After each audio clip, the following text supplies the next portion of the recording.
Assalamualaikum warahmatullahi wabarakatuh. Kami dari kelompok 4 akan mempresentasikan hasil diskusi kelompok kami, yaitu dengan tema teknik dan alat penilaian.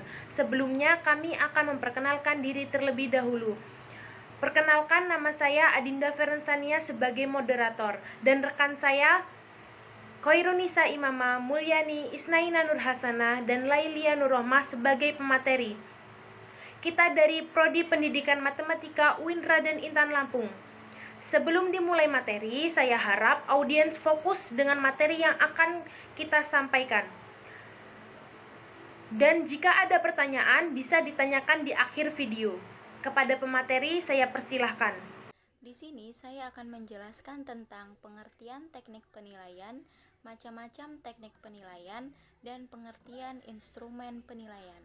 Teknik penilaian adalah metode atau cara penilaian yang dapat digunakan guru untuk mendapatkan informasi mengenai keadaan belajar dan prestasi peserta didik. Macam-macam teknik penilaian.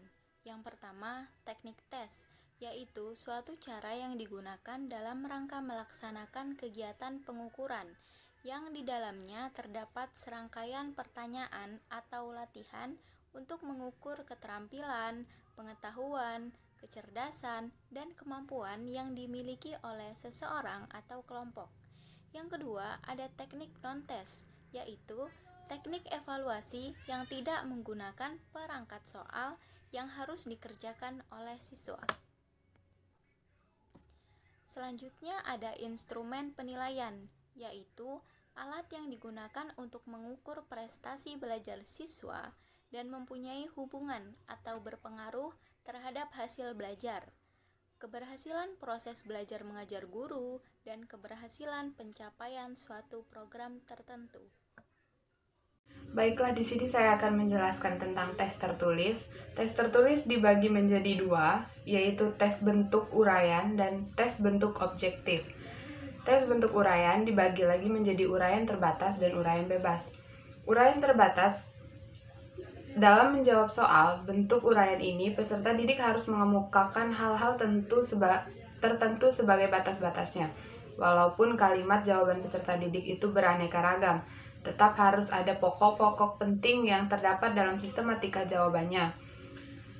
Yang kedua, ada uraian bebas atau extended response item.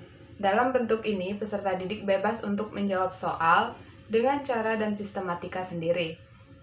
Yang kedua adalah tes bentuk objektif. Tes bentuk objektif dibagi menjadi beberapa bagian, bisa dilihat di PPT-nya.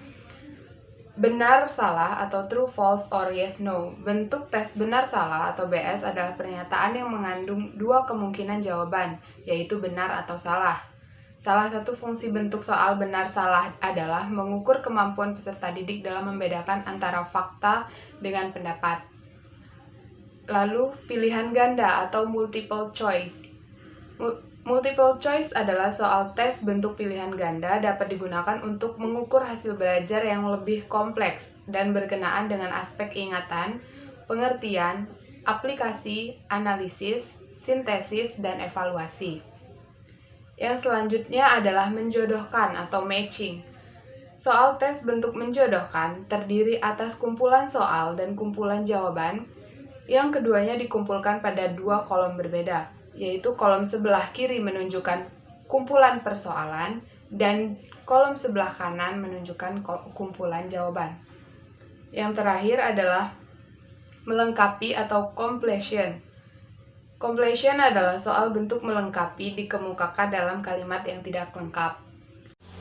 Yang selanjutnya yaitu tes lisan. Tes lisan yakni tes yang pelaksanaannya dilakukan dengan mengadakan tanya jawab secara langsung antara pendidik dan peserta didik. Tes ini memiliki kelebihan dan kelemahan. Kelebihannya yaitu dapat menilai kemampuan dan tingkat pengetahuan yang dimiliki oleh peserta didik, sikap, serta kepribadiannya karena dilakukan secara berhadapan langsung.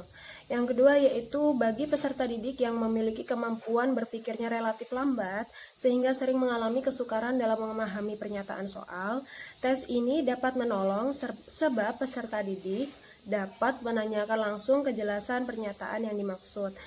Yang ketiga yaitu hasil tes dapat diketahui peserta didik. Sedangkan kelemahan dari tes ini ialah subjektivitas guru yang sering mencemari hasil tes. Waktu pelaksanaan yang diperlukan juga relatif cukup lama. Yang selanjutnya adalah teknik penilaian non-tes. Yang pertama ada observasi. Observasi adalah suatu proses pengamatan dan pencatatan secara sistematis, logis, objektif, dan rasional mengenai berbagai fenomena untuk mencapai tujuan tertentu. Nah, alat yang digunakan untuk melakukan observasi disebut pedoman observasi. Yang kedua ada wawancara.